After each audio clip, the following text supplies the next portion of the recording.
Amado, hoje vamos meditar num texto que está no livro de Daniel, nos primeiros 6 capítulos do livro. E podemos intitular essa meditação de Os 6 Desafios Morais de Daniel. O desafio de Daniel foi manter a integridade moral no mundo pagão, o que não é nada diferente do cristão hoje, que está imerso no mundo sem moral e sem princípios.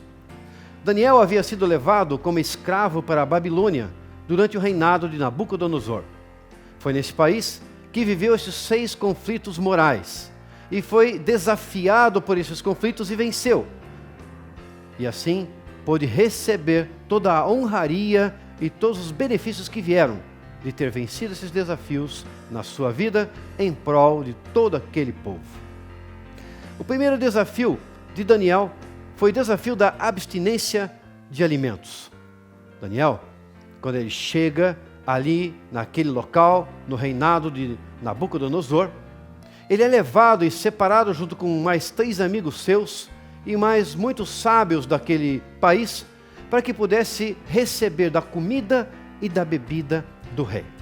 Não era qualquer comida e nem qualquer bebida, porque afinal de contas, o rei bebia do melhor e comia também do melhor. O desafio que ele recebeu foi exatamente esse: abster-se do mundo e abster-se das coisas que estão no mundo. Assim como nós muitas vezes também somos chamados a ser retirados do mundo e nos abstermos de alguma coisa que aparentemente pode nos parecer muito lícito e permitido, mas que para a nossa santificação não seria necessário ou mesmo devíamos nos abster. Então Daniel chega para aquele que está cuidando de todos os sábios e diz para ele assim: olha, ao invés de eu comer a comida do rei e a bebida do rei, vamos fazer o seguinte: me dê a comer apenas legumes e água durante 10 dias. Não posso fazer isto. Se eu fizer isto contigo e você ficar muito fraco, o rei vai tirar a minha própria vida. Não posso fazer assim. Mas ele insistiu e falou: fazemos assim então, 10 dias. Se depois de 10 dias eu estiver bem, nós continuamos. Se não estiver, eu aceitarei aquilo que você está me pedindo para fazer e o que o rei tem exigido de nós. Foi exatamente assim. Durante 10 dias, Daniel comeu apenas legumes e bebeu água. E quando chegou ao final dos 10 dias, estava mais formoso do que todos aqueles outros rapazes que também estavam comendo da comida do rei e da bebida do rei. Então aquele chefe percebeu que Daniel tinha algo diferente e permitiu que ele pudesse continuar com aquele mesmo regime alimentar durante todo o seu treinamento ali naquele local. Ali já começa o primeiro desafio de Daniel com vitória, porque ao abster-se então dessas coisas do mundo que representava o rei da Babilônia para a vida dele, ele passou a desfrutar da presença de Deus e da comunhão com Deus. Assim também para nós, quando nós vencemos o desafio da abstinência de algo que para nós pode parecer muito lícito, mas que durante um tempo podemos nos abster, então vamos começar a desfrutar da comunhão. Por exemplo, eu mesmo durante um certo tempo fiquei durante 40 dias sem utilizar Facebook, WhatsApp, por exemplo. Desta maneira, eu pude ter mais tempo para lidar com outras coisas, orar mais e me dedicar à presença de Deus e à leitura da palavra. Foi algo que eu me abstive durante um tempo. Assim você também pode fazer conforme você deseja, para que possa receber a bênção como Daniel recebeu e venceu esse desafio do seu tempo. O segundo desafio moral de Daniel foi o desafio da sabedoria divina versus a magia pagã. Aí foi o seguinte caso: o rei Nabucodonosor teve um sonho, e quando acordou daquele sonho, no dia seguinte, estava muito angustiado. Então ele chama todos os seus sábios e pede que interpretem o sonho. Mas ao invés dele falar qual era o sonho e contar para os seus sábios, ele chama os sábios e diz assim: olha, eu quero que vocês me contem o que foi que eu sonhei e o que significa o que eu sonhei. Se vocês não fizerem isso, eu matarei todos vocês. Olha o desafio. Você imagina você ser chamado como um sábio para dizer o que é que outra pessoa pensou ou sonhou? É algo muito complexo, é algo muito difícil. E aqueles mágicos daquele rei falaram assim: olha, não temos como fazer isso, rei. Não há rei nenhum neste mundo que peça aos seus sábios que lhe digam o que é que ele sonhou. Nos conta o sonho, e nós daremos a interpretação do sonho. E o rei ficou muito irado. E tão irado que ele falou, vou matar todos os sábios do reino, e deu a ordem. Naquele tempo, provavelmente Daniel ainda não vivia ali junto com o rei, mas estava separado como um sábio. E aquela ordem chegou até o lugar onde ele estava. E quando chega naquele lugar que ele estava, aquela ordem, dizendo, o rei mandou matar todos os sábios do país. Ele ficou preocupado, perguntou por quê. E falaram, olha, o rei teve um sonho. E ele quer que os sábios contem o sonho para ele. Se contarem o sonho e interpretarem o sonho, ele não mata ninguém. Então Daniel, aquela noite, foi orar a Deus, dormiu aquela noite, e naquela noite, Deus lhe deu o sonho, exatamente o sonho que o rei tinha sonhado. E lhe deu também a interpretação. No dia seguinte ele chega àquele chefe e fala assim, olha, eu já sei o que é que o rei sonhou, deixa-me ir até a presença do rei e eu vou explicar para ele tudo. Então ele foi levado imediatamente, até porque todos os sábios temiam pela sua própria vida, e chegando à presença do rei ele começou a contar o sonho. E falou, rei, o senhor sonhou com uma estátua que tinha uma cabeça de ouro, um tronco de prata, e foi descrevendo toda aquela cena, até que chegou no pé, era um pé de ferro misturado com barro. E veio uma rocha rolando e bateu naquela estátua e esmigalhou completamente aquela estátua. Então agora eu vou lhe explicar qual é o sonho. E começou a lhe falar que aquela cabeça era o reino daquele rei, e que após ele viriam outros reinos, e que no final uma rocha viria e destruiria todos esses reinos. Essa rocha é Cristo Jesus, que veio para desfazer todos os reinos do mundo e criar um reino espiritual. Mas o caso é que quando Daniel, desafiado por toda essa questão e esta situação, levou àquele rei essa interpretação, ele passou a mostrar ao rei de que a magia pagã não era nada contra a sabedoria divina. E essa sabedoria divina foi exatamente o desafio pelo qual ele passou. Assim como nós passamos em nossa vida o desafio de muitas vezes nos apegarmos tanto aos ensinos deste mundo. Não digo que não devemos estudar, que não devemos buscar conhecimento. Eu mesmo estudo bastante e leio muito. Mas eu quero dizer a vocês que se há um ponto em que dependemos exclusivamente da sabedoria divina, e é nessa hora que podemos receber de Deus uma revelação. É nessa hora que podemos nos diferenciar e ter a sabedoria, a graça de ir além daquilo que qualquer pessoa possa ir, recebendo de Deus o entendimento. Esse desafio Daniel passou e venceu, assim como nós também poderemos vencer, se colocarmos na presença dele tudo aquilo que vier à nossa vida. O terceiro desafio moral de Daniel foi o desafio da lealdade a Deus. Na verdade, quem passou esse desafio foram os 3 amigos de Daniel, mas que estavam sob a orientação dele. O desafio da lealdade a Deus versus a idolatria. Esse mesmo rei Nabucodonosor, que agora já conhecia Deus e sabia do poder dele, pela interpretação do sonho e tudo mais que Daniel já havia feito ali no reino, resolve agora fazer uma estátua de 27 metros de altura, 2,70 metros de largura, toda de ouro. E coloca aquela estátua no local privilegiado do reino, avisa a todos por carta dizendo, no dia tal, a tal hora, iremos soar as trombetas, e ao soar as trombetas, todos do reino devem se ajoelhar perante a minha estátua, a estátua do rei Nabucodonosor. Aqueles 3 amigos de Daniel logo intentaram em seu coração não fazer isso, porque sabiam que se eles se idolatrassem aquela imagem, estariam indo completamente em desacordo com a palavra de Deus. E então, quando chegou ao dia e a hora, tocaram-se as trombetas e eles, naturalmente, não se ajoelharam. Como sempre há alguém que está olhando e observando as coisas que acontecem à nossa volta. Qual é o meu comportamento, qual é o teu comportamento? E se fazemos algum ato falho, algo que não agrada a Deus ou às pessoas, somos levados a alguma autoridade. Não foi diferente com esses 3 jovens. Foram levados à autoridade que é o rei. Então o rei os chama. Quando os chama, diz assim, o que foi que vocês fizeram? Eu tinha passado uma ordem. Naquele dia, naquela hora, ao soar a trombeta, vocês todos do reino deveriam se ajoelhar. Vocês não se ajoelharam. Eu vou dar uma oportunidade a vocês agora. Eu vou pedir que toquem as trombetas, e quando tocarem as trombetas agora, vocês poderão se ajoelhar e estarão salvos. Porque caso contrário, vocês serão jogados na fornalha ardente. E eles falaram, olha rei, o senhor pode tocar a trombeta, nós não vamos nos ajoelhar, porque não vamos adorar a outro Deus a não ser o Deus vivo, o Deus todo-poderoso, Deus dos céus e da terra. E se isso significar a nossa morte, estamos preparados. Se Ele nos salvar da morte, glória a Deus. Se não nos salvar, continuaremos adorando a Ele na eternidade. Então o rei manda soar as trombetas, e quando soam as trombetas, eles não se ajoelham. O rei fica muito irado, fica muito bravo, porque ele foi contrariado. Então ele pede aos homens que aqueçam a fornalha 7 vezes mais.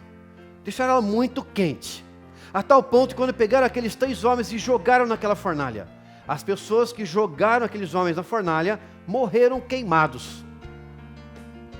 Depois de um tempo, o rei olha e vê na fornalha que haviam 4 homens. E pergunta a todos que estavam ao seu lado: mas nós não jogamos na fornalha 3 homens? Como é que temos 4 homens ali dentro da fornalha? Então chama-os para fora e eles saem. E milagrosamente, quando eles saem, eles estão completamente normais.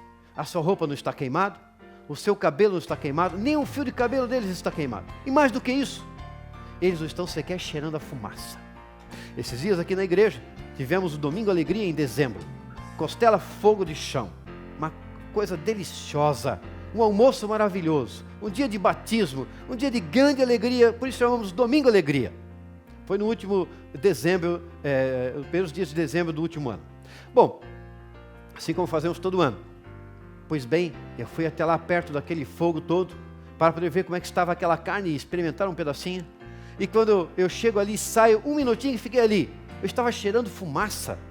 Agora você imagine ser jogado dentro da fornalha, aqueles homens saíram sequer cheirando fumaça. Então eles foram completamente libertos daquela opressão maligna, libertos daquela idolatria pela mão de Deus. Esse é o desafio que muitas vezes nós estamos submetidos, assim como esses homens.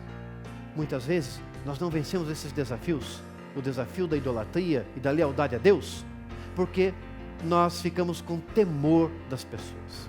Ficamos imaginando o que vão nos dizer se a gente for tão assim certinho em relação a Deus, tão certo em relação àquilo que diz a palavra de Deus, ser chamado, ser objeto de chacota, ser chamado de uma pessoa quadrada, disso ou daquilo. Mas quero dizer para vocês que a palavra de Deus tem princípios e valores. Quando agimos de acordo com os princípios e valores da palavra, nós somos abençoados e vencemos esses desafios. Daniel e seus amigos venceram o desafio da lealdade e assim puderam estabelecer naquele tempo um testemunho de que eles estavam com Deus. A tal ponto que quando eles saíram incólumes daquela fornalha, então o rei mandou chamar todos aqueles que haviam tramado contra eles, para que também pudessem sofrer essa mesma situação. O 4º desafio moral de Daniel foi o desafio da soberania divina versus o orgulho do rei. O rei novamente teve um sonho. Então ele chama Daniel para interpretar aquele sonho. E o sonho que tinha uma árvore muito alta, muito frondosa, cheia de frutos. E ele via que aquela árvore havia sido cortada perto do tronco, um pouco de tronco que havia sobrado, e todas as aves, todos os frutos que haviam ali, acabaram-se. Então ele chama Daniel para interpretar o sonho, e Daniel lhe diz assim: rei, esse sonho tem a ver com o Senhor, e gostaria nem de lhe falar isso, porque é uma coisa que não é muito boa, mas eu vou lhe dizer, essa árvore frondosa é o Senhor e o seu reino. E como diz aí, muitas pessoas se alimentam dessa árvore frondosa, tem muitos frutos, tem muitos pássaros nessa árvore, mas como ela foi cortada, significa que o reino será tirado. Como existe um toco que ficou ali ainda, significa que o Senhor retomará a liderança do seu reino. Isso acontecerá, rei, por causa do orgulho. O Senhor deve não se orgulhar, porque os orgulhosos serão rebaixados, retirados da sua posição por Deus. E assim ficou. Depois de um ano, mais ou menos, o rei estava andando pelo seu reino e viu algo que havia sido feito, e naquele momento ele teve orgulho no seu coração. E quando ele teve orgulho no seu coração, na mesma hora, ele perdeu a razão. Porque o orgulho nos tira a razão. E ele perdeu a razão. Ao perder a razão, ele viveu como um animal, no campo, no sereno, comendo das coisas do campo. E não cortava mais a barba e nem as unhas. E diz a palavra de Deus que ele ficou assim durante 7 anos, somente porque ele havia sido orgulhoso. Sabe, quando nós somos orgulhosos, alguma coisa é tirado da gente. Não sei se já aconteceu com você, mas quando você está em orgulho em relação a algum assunto, parece que você ou que nós ficamos cegos. Não temos mais razão, não temos mais direção. Achamos que é exatamente da maneira como pensamos. Todo mundo enxerga, menos a gente enxerga. Pois então, Nabucodonosor estava exatamente nesse ponto e nesta situação. Ele perdeu a razão e ele não enxergava as coisas que aconteciam à sua volta, literalmente. A tal ponto que ficou 7 anos vivendo como um animal. Ao final dos 7 anos, ele recobrou a razão. Passou a entender novamente que ele era o rei, que ele era um homem, que era uma pessoa. Então voltou a reinar sobre a Babilônia. Sabe, esse desafio que nós sofremos e passamos muitas vezes, está sobre a nossa vida todos os instantes. Parece que é algo que quer puxar-nos de maneira que sejamos orgulhosos e nos orgulhemos daquilo que fazemos, daquilo que temos, daquilo que somos, da maneira como agimos. E temos que tomar muito cuidado para não cairmos exatamente como esse rei e perdermos a razão da nossa vida, a razão daquilo pelo qual existimos, a razão do nosso viver. Por fim, Daniel passou por esse desafio, entregou a mensagem ao rei e pôde então mais tarde aconselhar novamente esse rei, quando o rei restabeleceu a sua razão. O quinto desafio que Daniel passou foi o desafio da reverência versus o sacrilégio. É o caso do uso das coisas sagradas para aquilo que não é o seu fim. Isso foi durante o reinado de Belsazar, que era o filho de Nabucodonosor. Belsazar, já tendo visto tudo o que aconteceu com seu pai, todas as profecias entregues por Daniel que se cumpriram, deveria já ter compreendido e entendido de que deveria reverenciar a Deus. Mas Belsazar um dia resolveu fazer uma festa. E ao fazer aquela festa, ele pediu que trouxessem todos os utensílios e as coisas sagradas que haviam sido retirados do templo lá de Jerusalém. E havia sido levado tudo como saque para dentro da Babilônia. E ele pega todos aqueles utensílios, coloca naquela sua festa, e com aqueles utensílios utiliza para fazer toda aquela sua festa ali com seus amigos. Então de repente ele fica muito amedrontado, porque ele vê uma mão escrevendo na parede, e aquela mão escreve Mene, Mene, Tekel, Parsim. Ele fica amedrontado, ele treme de medo, porque aquilo é muito forte para ele, e ele não compreende. Aí então uma das pessoas em volta dele fala assim: olha, manda chamar Daniel, porque Daniel é o sábio, ele ajudou teu pai quantas vezes, ele vai saber interpretar isso. Chama Daniel. E Daniel chegou. Quando chega Daniel, ele olha aquela escrita na parede, que está todo mundo assustado, e ele fala: olha, eu sei o significado, Deus me disse o que significa. Mene, Mene, Tekel, Parsim significa pesado foste na balança e achado em falta. Ainda nesses dias o seu reino será passado para outro e será destituído do poder. Amado, muitas vezes nós temos tantas coisas que recebemos de Deus, recebemos um dom, recebemos uma bênção e andamos bem com isso. Um dia nós olhamos para o lado ou paramos de reverenciar a Deus e passamos a achar que é nosso, que podemos usar de qualquer jeito. E então perdemos a bênção, perdemos a graça e saímos do lugar de referência, do lugar onde Deus é adorado, e passamos a então ser pesados e julgados em falta. Belsazar perdeu o reino por causa dessa irreverência. O profeta diz a ele assim: olha, você reverenciou a deuses de ouro, deuses de prata, deuses de bronze, deuses de madeira e deuses de pedra, mas não reverenciou e nem adorou ao Deus verdadeiro, o Deus vivo, e por isso você foi julgado em falta. Que possamos colocar, para vencer esse desafio, como Daniel, colocar a nossa vida no altar do Senhor e reverenciar apenas a Ele, e não reverenciar mais nada na nossa vida. E quando olhamos todas essas coisas, significa reverenciar a um Deus de ouro, a riqueza desse mundo. Não reverencie aquilo que você tem, seja pouco ou seja muito, mas reverencie a Deus. Não reverencie também as coisas que você possui, uma casa, um bem, um imóvel, um automóvel, um trabalho, um ministério, mas reverencie apenas a Deus, e você vencerá esse desafio, como Daniel também venceu esse desafio. O sexto desafio moral de Daniel foi o desafio da providência de Deus versus um complô perverso. Daniel, ele era agora no reinado do rei Ciro, rei Dario, melhor, que era o rei que sucedeu a Belsazar. Ele era agora um ministro. Haviam 3 ministros no reino apenas, e Daniel era um deles. E estava sob o seu governo muitas províncias. Bem, os outros 2 ministros olharam aquela situação. O rei gostava muito de Daniel, porque Daniel era um homem justo, correto, fazia tudo da maneira certa. Então pensaram, olha, não vamos conseguir pegar Daniel em nada de errado, porque ele é uma pessoa correta. Vamos pegar Daniel na sua religião, vamos pegar Daniel na sua fé. E vamos então convencer ao rei. Vamos dizer o seguinte ao rei: rei, passe uma lei dizendo que ninguém, durante 30 dias, pode adorar a não outra pessoa a não ser o rei Dario. E assim fizeram. E assim o rei aceitou. Pegou seu anel real, selou aquela lei e assim colocou. E disse que a quem não fizesse isso seria jogado na cova dos leões. Naturalmente todos obedeceram, exceto Daniel. Daniel imediatamente saiu dali, foi para a sua casa, na sua província, no seu estado onde ele morava, subiu no lugar mais alto da casa, lá num terraço, lugar alto, onde tinha janelas que todos podiam ver, não fez nada escondido. Ele fez as claras, 3 vezes por dia. Ele se ajoelhava na direção de Jerusalém e orava a Deus. Ele sabia da lei, ele conhecia a lei, mas aquela lei estava em desacordo com a palavra de Deus. Ele obedeceu a Deus e a sua palavra e não a lei dos homens.